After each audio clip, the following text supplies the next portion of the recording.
You've got Nancy Pelosi lined up with the other zombies today, babbling about impeaching the president. The White House is about to host phase one of the big China trade deal that the president is signing with China. Big economic news out about the prosperity of America. This is a very important study that will not get much attention in the mainstream media because this is the last thing they want you to know. But incredible story regarding economic prosperity, some of the best we've had in metropolitan areas in decades. I'll give you that information. And I can break down Nancy Pelosi's press conference earlier today about impeachment. He's going to be impeached forever and ever and ever. And she's so dense, she's admitting the true motivation behind impeachment. It's just to brand him. There's no crime. They've not identified any kind of crime. There's no misconduct. They're trying to convince the American people that the American president asking the Ukraine president to investigate corruption is somehow a crime. I had the most poignant question asked of me by somebody on my team today. Eric Hansen turned to me and he said, do we have to give aid to Ukraine? Is it mandatory that we give aid to Ukraine? And I said, of course it's not. We're not obligated to give aid to anybody. That's our money. And one thing Trump is mindful of is giving away aid to other countries without any kind of an even playing field. And we're supposed to all be surprised. The Trump haters expect us to be shocked and surprised that Trump was reluctant to give foreign aid to Ukraine. Here's Pelosi. We'll break this down here. Cut number 21. This is classic.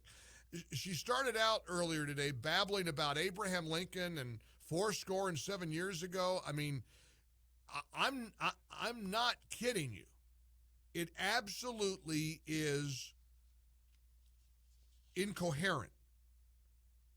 Here's cut number 22, rather. Here's Nancy Pelosi, cut 22. I want you to hear her crazy admission regarding what this impeachment garbage is really all about. It's important for the president to know and Putin to know, the American voters in America should decide who our president is, not Vladimir Putin in Russia. Voters in America get to decide who the president is, not Putin. And where's the impeached forever, guys? Where's that cut? Cut 22.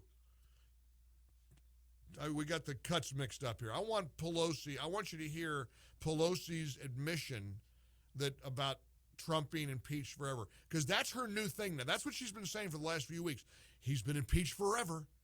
He can call me crazy Nancy. He can keep presiding over an historic economy. We can keep building a wall. We can kick illegals out of the country, but he's going to be impeached forever and ever and ever. I mean, this is unbelievable that the American people are being subjected to this. Here's Nancy Pelosi talking about impeachment forever. So this is a very serious matter, and we take it to heart in a really solemn way. In a very solemn way. It's about the Constitution. It's about the Republic, if we can keep it. And they shouldn't be frivolous with the Constitution of the United States, even though the President of the United States has. The President is not above the law. He will be held accountable. He has been held accountable. He has been impeached. He's been impeached forever. They can never erase that. Bingo! There it is. See? He can never undo that.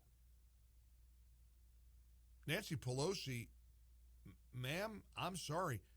you are pathetic. This whole thing is pathetic. All of it. Do we have the beginning by any chance, guys? Because I want you to hear her babbling about our poets and Abraham Lincoln. Lance Anderson, my producer, pointed out when we were listening to it in real time, she can't even string two sentences together. She's a republic if they can keep it. She's using all these historic quotes she literally says Abraham Lincoln 7 years ago.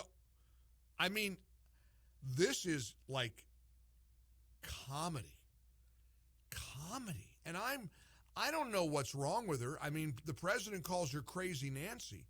I don't know that she's crazy, but if she is crazed, and maybe that's a better word to use, the president has done this to her. Trump makes people crazed. He gets into their head. People don't have rational, normal reactions. Have policy debate. Listen, I'm concerned about the U.S.-China deal. I think it's very positive and a step in the right direction. I worry about tariffs. Obviously, we can have policy conversations. We should talk about refugees into America. That's okay. Have policy conversations.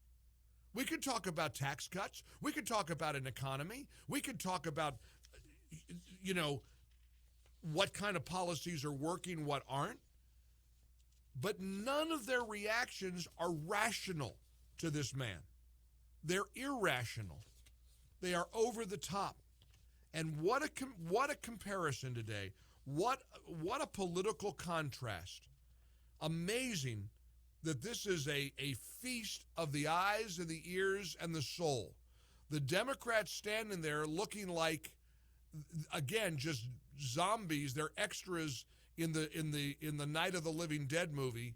And there's the president signing a trade deal, coming back from Milwaukee, big raucous rally last night, economy booming, great news. It's incredible.